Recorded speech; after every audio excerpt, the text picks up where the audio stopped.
Bonsoir à tous, merci de nous être fidèles. Voici les titres qui dominent l'actualité. Pour combattre la drogue synthétique, le mouvement Rastafari veut prendre la bataille du chanteur Kaya, celle de légaliser le Gandia. 22 ans depuis que le roi du Ségué nous a quittés. Reportage dans cette édition. Hommes, femmes et enfants sont descendus dans la rue ce dimanche pour dire non à la drogue. Cri de détresse d'une femme dont les neveux sont tombés dans ce fléau. Elles sont saines et sauves, une fillette de 6 ans et sa voisine de 16 ans retrouvées au lendemain de leur disparition à Centre de Flac. Mouvement patriote mauricien, c'est le nouveau parti politique lancé par Alan Ganou ce dimanche. Le ministre du Transport en a profité pour régler ses comptes avec l'opposition. Le slogan de la marche du 13 février, indécent selon le leader du MPM. Et puis le prix Nicolas Lambert décerné à Jean-Luc Émile du Défi Média Group. Il a été récompensé pour son reportage intitulé Frontières fermées, business de drogue à ciel ouvert dans la catégorie meilleure production multimédia. C'était lors de la Media Trust Award Night hier soir. 21 février 1999, 21 février 2021, 22 ans depuis que Kaya nous a quittés.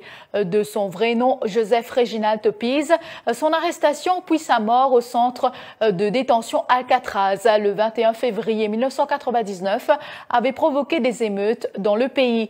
Pour honorer sa mémoire, le mouvement Rastafari veut reprendre la bataille du roi du Ségué, réclamer la légalisation du Gandia pour combattre la drogue synthétique.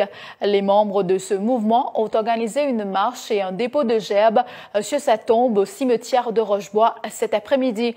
Reportage Mélanie Clémentine Juliette. Si 22 ans de cela, Kaya luttait pour la légalisation du Gandia suite à une recrudescence de la drogue dure à l'époque. Aujourd'hui, avec le ravage que fait la drogue synthétique dans le pays et parmi les jeunes, Pussy Yiptong, producteur du chanteur à ses débuts, dit vouloir reprendre le combat du roi du Ségué. Diablesse, Kaya, tu te donnes la fausse outil pour reprendre le combat pour légalisation Gandia. Parce que quand tu fais la guerre contre Gandia, que tu connais la souffrance de les peuples au brown sugar, et te dis légalise Gandia. Et n'a 22 ans de cela, et Sophie ferme-toi, et que tu sorti là, comment dire, avec la honte, un scandale pour nos pays là. Alors aujourd'hui, 22 ans après la synthétique, et mon papa Pérot légalise Gandia à cause de toi, Kaya. Pérot légalise Gandia parce que moi, on a la foi. Qui ça pays là, je tout qui là, nous connaît les moins mauvais, sur prohibition, pour sauver nos nations, aider aux religions, pour la spiritualité. Les fléaux qui rongent notre société et les injustices, Kaya les avait prédits dans ses chansons, affirme son ami Tishaol qui jouait avec lui dans le groupe Racine Tatane. Si Kaya dit c'est une vérité qu'il ne peut trouver quand il dit la paix universelle, quand il dit je peux coster zoom, que tout ce qui te met là-haut, tout tomber en bas, ce qui peut là-haut gagne plus du mal. Je te même oiseaux qu'on vole là-haut, naturel, faut te me la terre. Vivant tous les gestes qu'on peut vivre. Alors maintenant, ce qui peut arriver là. De par son héritage, le Ségué, Kaya marquera toujours les esprits des Mauriciens, affirme Azaria. Pour honorer sa mémoire, le jeune homme annonce la sortie prochaine d'un album. Nous avons une reconnaissance envers une fierté et nous comptons en ligne.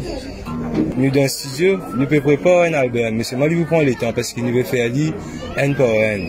Single par single. Une reprise Non, une reprise oui, mais seulement il y a plusieurs santé à nouveau qui viennent avec ce qui est déjà là. Ça can permet une composition, nous pouvons travailler, ça veut dire nous pouvons faire des affaires continuer tourner. La musique continue tourner d'un côté, c'est Racine Tatane. Petits et grands ont tenu à rendre hommage au roi du Ségué cet après-midi à Rochebois, lieu de naissance du Séguéman, mais aussi là où il repose depuis 22 ans.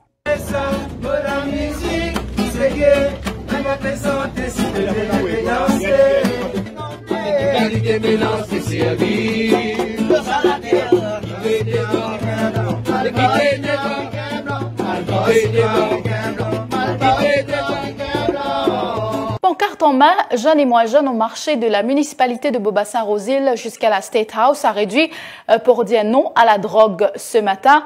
L'initiative revient au Rotary Club de Beaubassin-Rosil. L'une des participantes affirme que ses neveux sont tombés dans le fléau de la drogue. Il y a urgence de venir à bout du trafic de drogue, dit-elle. Il a dans bien longtemps, et n'est décédé tout, jusqu'à l'ère de maman qu'on fait pleurer. On imagine sa souffrance qui est passée là.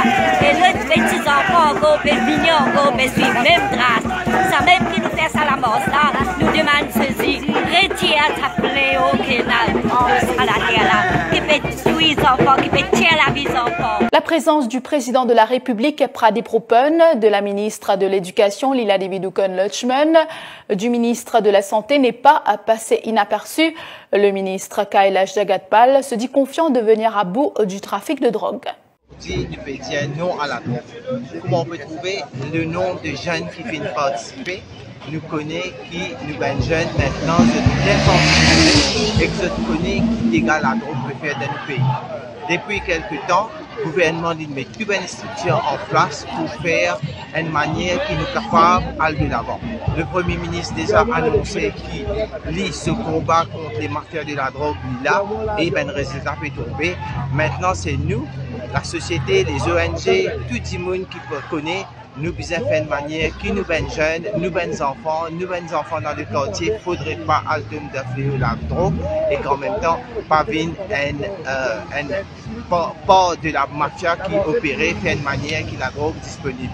Je pense que ça va être une chose que nous pouvons faire là, les permettre nous tout, là nous rassembler ensemble et nous connaître le combat de la drogue ensemble avec le gouvernement, avec les ONG, avec la participation de tout le monde, nous dans une direction. Soulagement pour les familles des filles portées disparues. Elles ont été retrouvées dans l'après-midi de ce dimanche. Il s'agit d'une fillette de 6 ans et de sa voisine de 16 ans, des habitantes de Bel-Air qui étaient parties faire du shopping à Centre de Flac, mais qui n'ont pas regagné leur domicile hier. Les proches ont alors donné l'alerte. Plusieurs unités de la police s'étaient mobilisées dans la région de l'Est avec des chiens renifleurs pour les retrouver. Aux enquêteurs, l'adolescente a expliqué qu'elle s'était rendue au domicile d'un de ses amis. Ce vol audacieux commis au préjudice d'une compagnie de distribution de nourriture à l'Almaty, 420 000 roupies ont été emportées de la caisse aux petites heures hier matin. 2 hommes encagoulés ont été aperçus sur les images CCTV enfonçant les portes d'un bureau de la compagnie. La police soupçonne qu'il y a eu complicité interne dans cette affaire.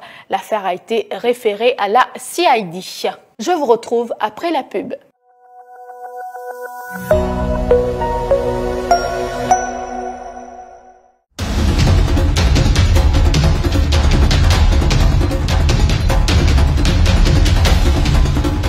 Vivez une expérience unique au Predator Kingdom au Khasla Nature Parks. La marche avec le roi de la jungle à seulement 1000 roupies par personne. Pour vos réservations, faites le 401 65 00. 401 65 00.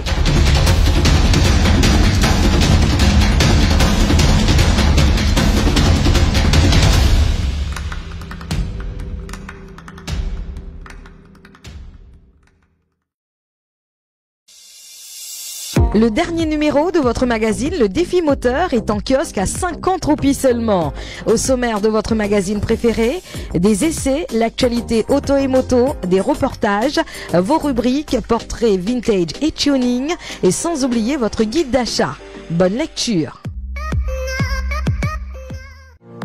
Sun, Sand, si tu veux en profiter, venez rencontrer l'équipe Crystals Beach Maritime et Défi Deal ce vendredi, samedi et dimanche à Bagatelle. Réservez sur place et remportez tous plein de cadeaux. Nous trouvons Bagatelle, ce vendredi, samedi et dimanche.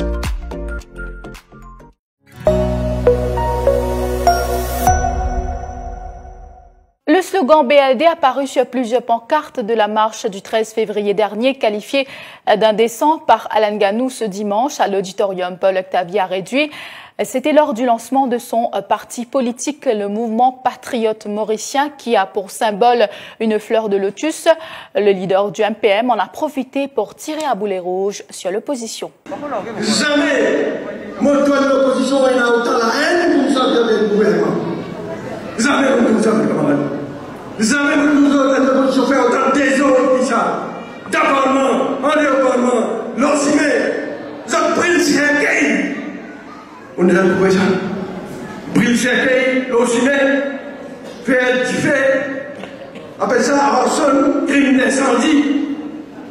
Dans la manifestation, pris le circuit, anti-poche-banqui, je fais une bolon, une espèce de là. Marionnette, récent d'un Pinocchio, et vous connaissez que je vais faire, je vais mettre ça, marionnette là, tout le pays tape coup de pied. Contre ça Pinocchio là, et contre ça marionnette là.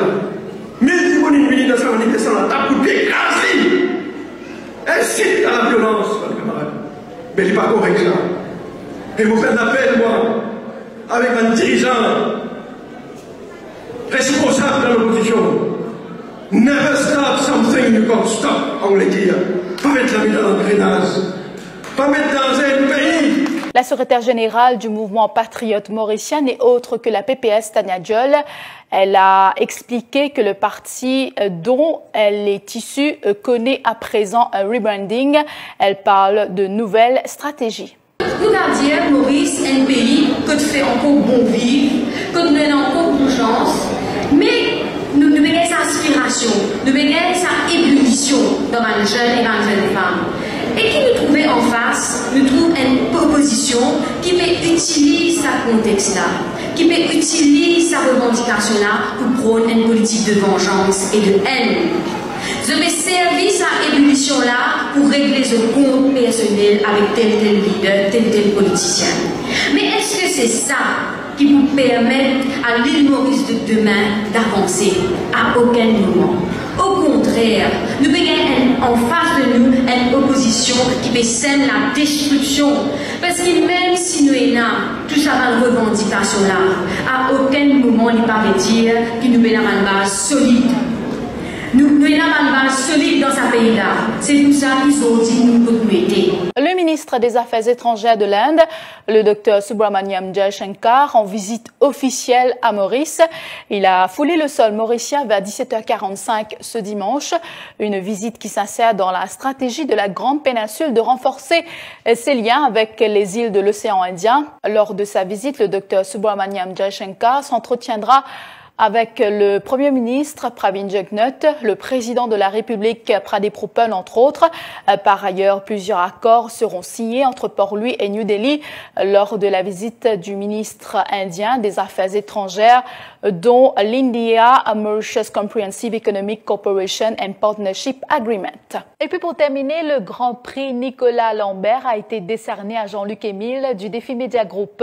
Le groupe de presse a aussi raflé 4 trophées en la personne de Nawaz No-Bucks pour son interview avec l'ex-vice-premier ministre Ivan Kolendabellu, Ravish Persenou et Antish Bowen dans la catégorie sport, et le trio Patrick Hilbert, Eshandine Ali et Kamlesh Bakori pour un article de presse sur Air Mauritius. Le Codor Art Center a accueilli hier soir la cérémonie de remise des prix du Media Trust Awards 2020, cérémonie qui récompense les meilleurs sujets traités dans différentes catégories. Jean-Luc Émile, managing editor à Radio Plus, fait le point sur l'évolution de la presse mauricienne. Je me sens vraiment très honoré par cette distinction, il faut le dire, parce que ce n'est pas le travail uniquement de Jean-Luc, c'est le travail de toute une équipe. Et je porte le travail des cadreurs, des vidéographes, des journalistes aussi du groupe, parce que ce travail-là, ce reportage était réalisé avec le concours de plusieurs journalistes du groupe, et c'était notre travail de convergence. Le premier d'ailleurs, on a toujours lutté pour pouvoir mettre sur pied cette équipe de convergence, et ce travail a été le premier réalisé. Et je pense aussi que, comme vous dites, être le rôle modèle, c'est une lourde responsabilité, mais moi je crois dans la qualité, je crois dans l'excellence, et c'est pourquoi je dis il faut féliciter Media Trust qui garde vivant ce concours pour que les journalistes puissent aim higher. Et je pense aujourd'hui, la bataille ne se gagne pas dans le show, la bataille se gagne sur la qualité du travail. Le travail bien fait, fiable, précis et sûr surtout. Et je pense que les jeunes journalistes gagneraient justement de s'en inspirer et de pouvoir donc aujourd'hui assurer que le travail soumis, souvent dans les rédactions, nous savons, on est pressé pour rentrer chez soi, on est pressé pour faire un sujet, mais il est important de s'assurer que le sujet qui est soumis soit de bonne qualité. Nawaz No Bucks a été sacré dans la catégorie meilleure interview radio multimédia. Le directeur de l'information de Radio Plus a un message pour les jeunes qui souhaitent rejoindre le métier. Je suis très content pour le défi Media Group. Donc, on a raflé, je crois, 4 prix, plus le prix Lambert avec Jean-Luc Émile. Donc, félicitations à Jean-Luc. Et donc, moi, j'ai remporté le prix dans la catégorie de l'interview de l'année, radio et multimédia. Je dédie ce trophée à mon collègue et colistier Jagdish Joypal, qui n'est pas là ce soir. Je dédie ce trophée à ma famille, à mes collègues de travail. Donc, vous savez, l'interview d'Arven Kolan-Navelou n'était pas un exercice facile. Ce n'est pas n'importe qui. Il fallait bien préparer cet entretien. J'ai dû aller faire cet extra mile pour pouvoir donc faire de cette interview mémorable. Et le jury a reconnu ce travail. Donc, ben voilà. Donc, le travail continue en espérant que l'année prochaine, on fera mieux.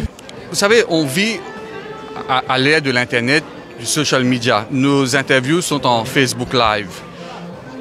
Quand j'ai dit que j'ai dû aller faire cet extra mile pour l'interview d'Arven Kolan-Navelou, parce que je sentais la pression des internautes sur le social media. C'était en plein l'affaire Saint-Louis. Et là, on subit cette pression. Mais il faut faire attention, c'est ça le conseil aux jeunes, de ne pas céder à cette pression et de ne pas tomber dans le populisme. Il faut toujours faire la balance. Mais bien sûr, quand quelqu'un prend beaucoup de couillon, à pied un peu, hein? Donc, je ne vais pas personnaliser quoi que ce soit, mais il faut se faire respecter dans une interview, mais il ne faut pas tomber dans du populisme. Ben, je souhaite aux jeunes donc le succès. Yannick Basile, Anaïs Rock de la Vie catholique, Ridvik Niaben de la MBC et Krishna Pater de la Sentinelle ont également été primés. Voilà, c'est la fin de cette édition d'Info Soirée. Merci à tous de l'avoir suivi et bonne soirée. Demain, vous aurez le plaisir de retrouver Christina Nélon.